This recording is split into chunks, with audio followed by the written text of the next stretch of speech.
Hey guys, Dek here with DEK Star Wars and the DEK Review Show. So this is a spoiler-free review of The Mandalorian, Season 2, Episode 7. This one is titled Chapter 15, The Believer. And yeah, you pretty much know the direction that this goes in if you watched the last episode. But it also goes in a different direction. So one thing about this episode, it's very action-packed, but it's also full of a lot of pain. And I'm not going to go into like how it has a lot of pain in it, but it does have a lot of pain. And my thing about it is, I don't know, it really works for the best, right? So the fact that you feel so much pain with the characters that is in this show, in this episode, it really just drives it home on what these characters believe in and how much stuff can actually affect them. So, you know, a lot of people, it affects a lot of people that they know that Grogu is now gone. And you can clearly see that it doesn't affect anyone as badly as it affects our Mandalorian, Din Djarin. So, not only are we getting more character with one of the side characters that is in this, but we're also getting more character with him. And this episode really shows on the priorities of Din Djarin. Which, up until now, you would say his priorities is he always believes in the Creed above all else. And he always believes in himself the most. This one kind of hits that boundaries though. It's one of those things where it's like, would you sacrifice the Creed if it meant finding Grogu and bringing him safety?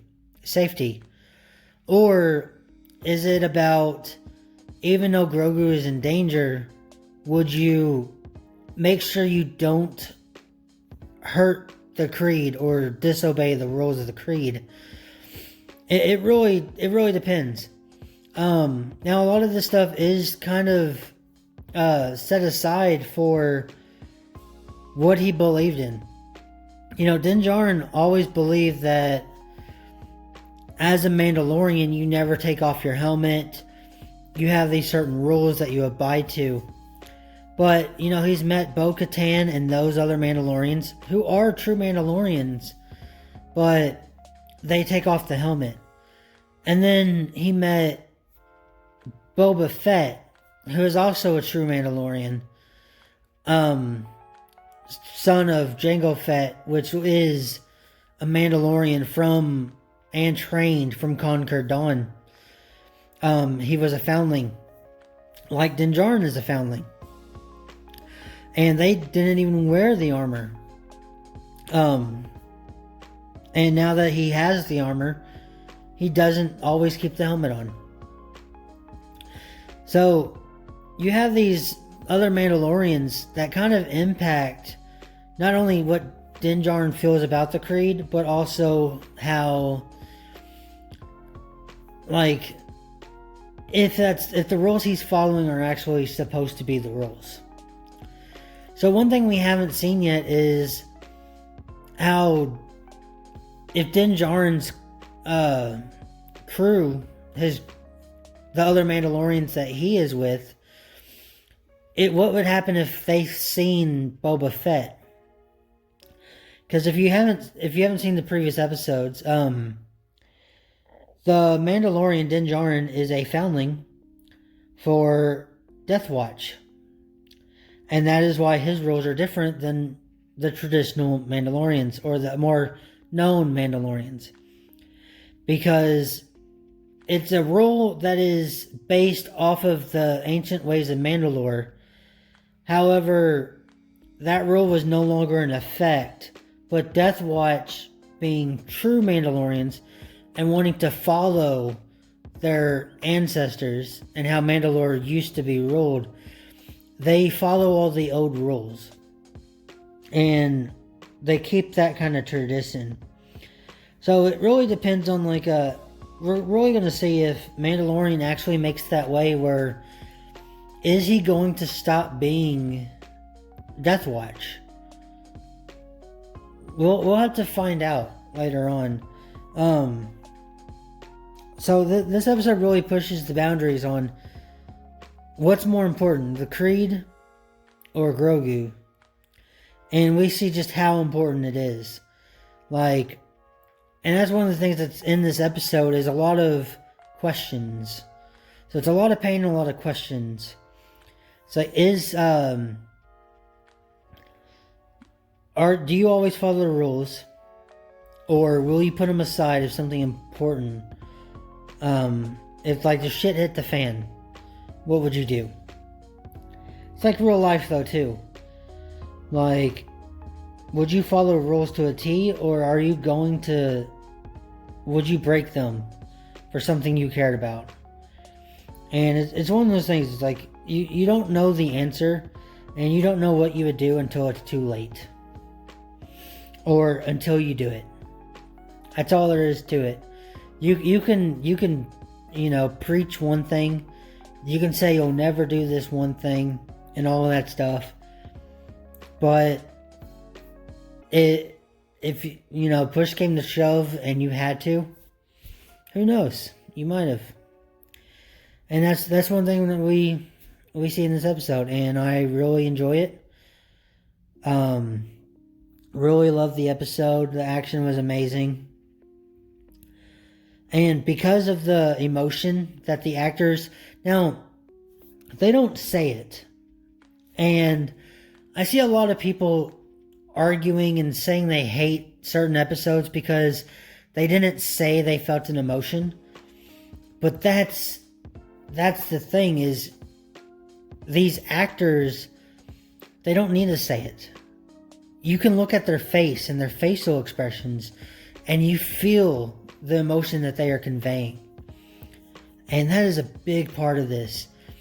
And there are some people who just can't get that, No matter what, someone is going to, they can talk to you every day, they can look at you every single day, and they could be completely oblivious on any feelings or emotions that you may be going through. And there are some people that are empaths and that can feel it and just instantly know when something's bothering you or when something's wrong. And that is a little bit of a difference, but man, the emotion that these actors are putting through, it feels real. And these actors do an amazing job. Man, The Mandalorian is so good of a show. I hope they can keep this momentum up through season 3. And they have 10 Star Wars things coming out for Disney Plus. That Disney Investor event was huge. So you got 10 shows and movies coming out that are all Star Wars related. It's insane. So hopefully they can keep the momentum through that stuff. Hayden Christensen, one of my favorite actors. He portrayed Anakin perfectly, in my opinion. Anyone who has gone through anything that Anakin has gone through, they would act that way. You can say, oh, well, he's all sappy and all that stuff. It's like, yeah, but you gotta think, he is a slave raised by his mother. And someone who's going to grow up their entire life with their mom, they're not going to be like this real sly cat, right? They're not going to go and know the perfect pickup lines and all that stuff. They would do what they were taught, right? They would do what comes instinctually.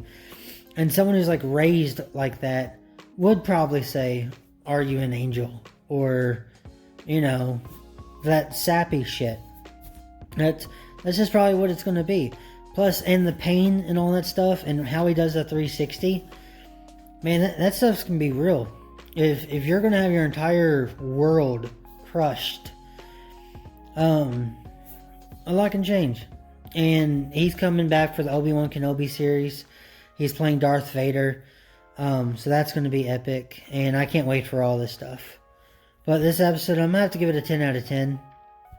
It's amazing. That's all there is to it. I liked it.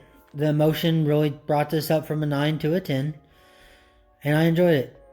If you enjoy this, hit that subscribe button, leave a like, and hit that bell. Let me know in the comments what you thought of the episode, and I'll see you later. May the Force be with you. Peace.